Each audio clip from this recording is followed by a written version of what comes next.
Alright guys, I am back on my WWE Raw review um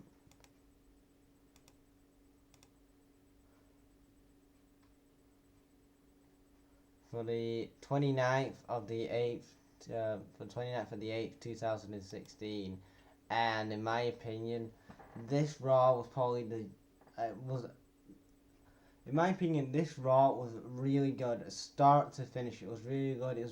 It was really, you felt with this Raw going into it, you felt, something was gonna happen or something. You felt something was in the air almost. That's what I thought. But I don't know what you guys thought. But in my opinion, I thought, obviously something was gonna happen, and obviously it did in the main event. I'll talk about that in a bit. But my God, this Raw was good. In my opinion, it had storyline telling, storyline development, great characters involved in tonight's storylines and story progression.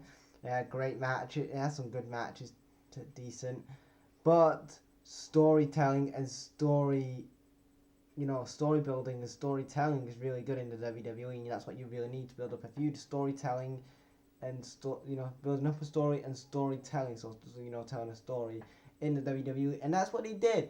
And in my opinion, going into Clash of the Champions for the Raw pay-per-view in a couple of weeks, it's looking very good. Now I'm gonna do my SmackDown review later on today, so I'm gonna talk about what I think about on the SmackDown side of things, because probably it's been like 2 weeks since I've talked about SmackDown, so I need to really talk about SmackDown and give my thoughts on that. But at the minute, Raw was put the best show of the week so far. I cannot talk about SmackDown because I've not seen SmackDown yet, but in my opinion, it was a good show. It was a good episode of Raw. I know last week it was a bit stale, but this week's, this last episode of Raw was actually good.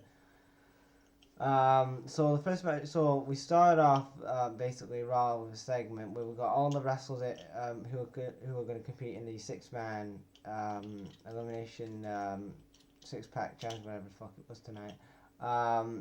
So they're all in the ring, basically talking about how they're going to win the Universal title, and Reigns doesn't actually talk. He just fucking attacks Kevin Owens, and that's it. And then all the other wrestlers brawl, and basically, that was a good segment. I'm glad. In my opinion, I'm glad that the WWE are not letting Roman Reigns talk on the mic, because in my opinion, that's where they went wrong the first time, that they wanted Roman Reigns to talk like a badass. If you want to make a badass character, do not make them talk on the mic if they're shit at talking on the mic. Just let them fucking kick each other's asses. But yeah, that's ship sail with Roman Reigns. I think, in my opinion, the WWE should just put Roman Reigns down to the mid card and then slowly build him up as a dominant heel. That's what I think WWE should do. And I don't know what you guys think about that, but that's what I would do with Roman Reigns. Have him go down to maybe to a mid card feud or something, and let him be a badass heel and stuff like that. Something like what they're doing with Braun Strowman, and then slowly doing that. But yeah, I do like what they're possibly doing with Roman Reigns, and then. We have Chris Jericho versus Neville. That's the first match of the night. Jericho wins. This could be a feud for Jericho and Neville, but I don't know. Like, I thought Kevin Owens and Chris Jericho was going to continue the tag team, but after tonight, I doubt that.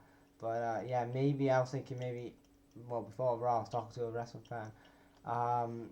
And we was talking about also Raw, and basically we was talking about the main event Universal title. And I said, and I came up with the idea that maybe Chris Jericho is gonna possibly like Kevin Owens is probably going to turn face and then feud with Chris Jericho. But I don't know. Now it's probably not gonna happen, but I don't know. But it looks like now it might be a Chris Jericho versus Neville feud. It'd be nice to see Neville actually in the feud. It looks like to me, Neville's been the last few months, since he's come back, he's been lost in the shuffle. Really, he's been like in a few backstage segments, and he's had a match with Jericho on Raw. But apart from that, he looks like he's been lost in the shuffle on that. Yeah, Sheamus versus Cesaro, best of 7. That was total shit. I don't know why. It looks like Dana Brooke and Bailey are possibly going to feud, and also we're going to still have the Sausage Bats versus Charlotte feud for the women's title, which is gonna be awesome. Um, and then we had basically the club with Dana versus Bailey in the New Day, and it looks like to me possibly if they're not gonna do the Dana Brooke and Bailey match slash feud, at Clash of Champions they might do like a six mixed tag thing or something with the club and Bailey and Dana. I don't know, but in my opinion, with Bailey, I would love to see her interact in the women's title feud with Sasha Banks and Charlotte, because it makes more sense because Sasha Banks and Charlotte and Bailey go way back from like 2 years ago when it was in the four women whatever it was, and NXT the four woman stable that they had on NXT, and that would make a lot of good. That would be better for Bailey and the women's division for the Charlotte and Sasha Banks, because you've got something adding to that Sasha Banks and Charlotte feud. You cannot just have Charlotte and Sasha feuding and stuff. You're gonna have something add something to this feud, and in my opinion, you should add Bailey, because Bailey, Sasha Banks, and Charlotte go way back, and Charlotte could like say, "Oh, you two are like jealous of me because I was like the breakout diva, and I'm now a two-time women's champion, whatever." And I don't know, it could go some ways, but that's what I'm thinking of. What WWE should do, maybe triple threat.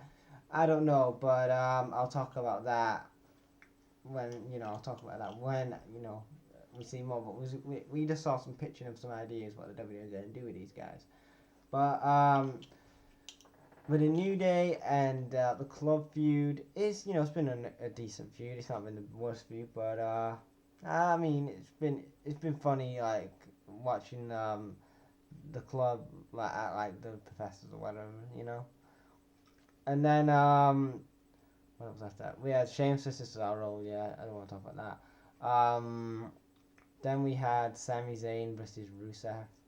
Oh, was it Rusev? I don't know who it was. I think Sami Zayn won or something like that. And then I wasn't paying attention. I wasn't paying attention to that match actually. I'm sure Sami Zayn was against Rusev. If I'm wrong, please comment in the comment section, guys. And then after that, we get to the main event, and it's basically for the Universal title. It's a six-man elimination match for the Universal title. It's Kevin Owens versus Big Cass versus Seth Rollins versus Roman Reigns. I think I said it, yeah. We had a lot of spots in the match. Actually, in my opinion, Big Cass probably is the MVP of this match, because in my opinion, Big Cass, he knew his role tonight. He knew he wasn't going to win the Universal title on Raw, but he did some great things. He hung in there with the main eventers, like guys like Roman Reigns and Seth Rollins, and you can tell in the next couple of years, next 5 to 10 years, when you're looking at WWE's future main event stars, Kevin Owens is still going to be up there, Seth Rollins, Roman Reigns, Big Cass. Big Cass has a lot of potential. He's a big guy. The WWE love pushing the big guys, but in my opinion, this guy's super over with the crowd with Enzo Amore. But if he's got the right character on his own as a singles wrestler, and if the WWE have faith to push Big Cass on his own in the future, then Big Cass, in my opinion, has a big future in the WWE. And in my opinion, WWE should not ruin this, because in my opinion, WWE at this point needs some new big guys. And I mean, guys like Kane and Big Show and Mark Henry are barely around in not on WWE television now. So, well, rarely anymore. But basically, you need to start building up your big guys, like your big monster, larger than life kind of guys. And guys like Big Cass and Braun Strowman and Bray Wyatt and all these other guys should get a big push in the WWE, and they are going to be your next top guys, your next top monster, larger than life characters after Mark Henry, Big Show, and Kane retire.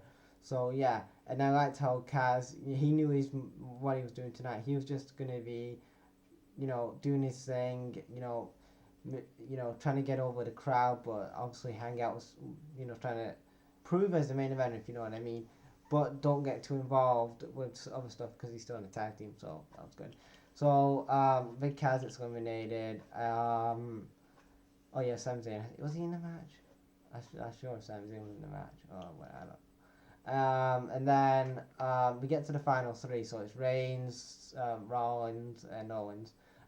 Reigns and Rollins are finding it outside the ring. Reigns Superman punches Owens, and Superman punches Rollins. Then Reigns tries to pick up Rollins to pin him and eliminate him. Triple H returns out of nowhere. I didn't think this was gonna happen.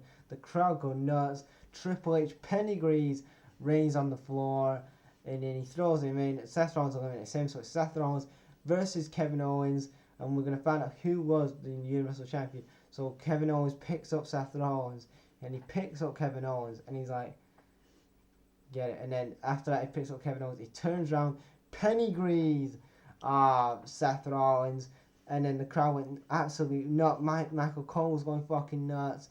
The crowd was going nuts. Kevin Owens is fucking, what the fuck just happened? Because Seth Rollins and Triple H were good friends, obviously in the authority, and basically now Triple H is like, fuck you, Seth. I'm backing my other guy, Kevin Owens, and then Kevin Owens pins Seth Rollins, and he's your new Universal Champion. Kevin Owens is your new Universal Champion. I'm so happy for Kevin Owens. I'm glad that WWE finally are putting the faith in Kevin Owens that we have all known for many years, that he can hang in the WWE main event scene. And in my opinion, Kevin Owens, you deserve it, man. All the years that you've been on the independent scene, every time I've seen you from Ring of Honor to PWG to whatever, you have deserved it, man, and totally deserve to be Universal Champion, man. I'm glad that you're the World Champion on Raw.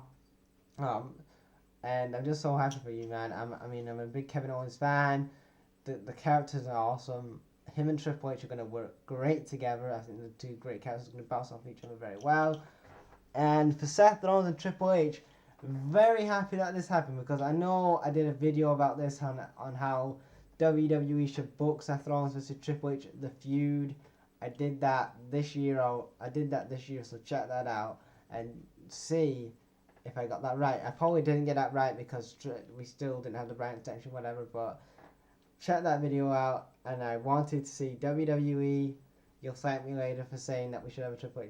You'll be thanking most of the YWC for finally beginning this Triple H and Seth Rollins feud. I'm excited to see what's happening on next week's Raw, because the way Triple H returned now, I don't know if it's because Triple H returned, obviously, because it's fucking Triple H, but who's the heel and who's the babyface? It looks like if it was me, obviously if I was booking it, I would have, obviously it's got to be Seth Rollins, so he's got to be the babyface, and obviously you're gonna keep Triple H heel, because in the long run, Seth Rollins is going to be the top guy, and Triple H is not the top guy anymore. Obviously, he's just a guy to put over talent, and Seth Rollins, in my opinion. I know a lot of people probably over the last few years are like, no, Seth Rollins is getting screwed at the title all the time. That sucks. But not really, because the WWE are moving him away from the title picture for a few months now, while he goes into a bigger program with Triple H, and people saying, oh, he's going to get buried by Triple H. Not really, because basically Triple H, I know a lot of people are skeptical when people feud against Triple H because they get buried. I know that Triple H has a history of not putting over talent, but he's put over more talent than you think. He's put over John Cena, Jeff Hardy, Sheamus, even though now it's pointless in mentioning that, other talent like that. And they've turned out, good to, I'll say Sheamus was bad, but John Cena and Jeff Hardy were pretty good in WWE after Triple H, put him over. He made them stars in Randy Orton and Batista, obviously. So, in my opinion, Seth Rollins and Triple H feud is awesome for me, and in my opinion, that was a real good Raw. So, that guys was my WWE Raw review for the 30th of the 29th of the 8th, 2016. What did you guys think of this last episode of Raw? And leave your thoughts in the comments below, guys. Thanks for watching, guys. Right out.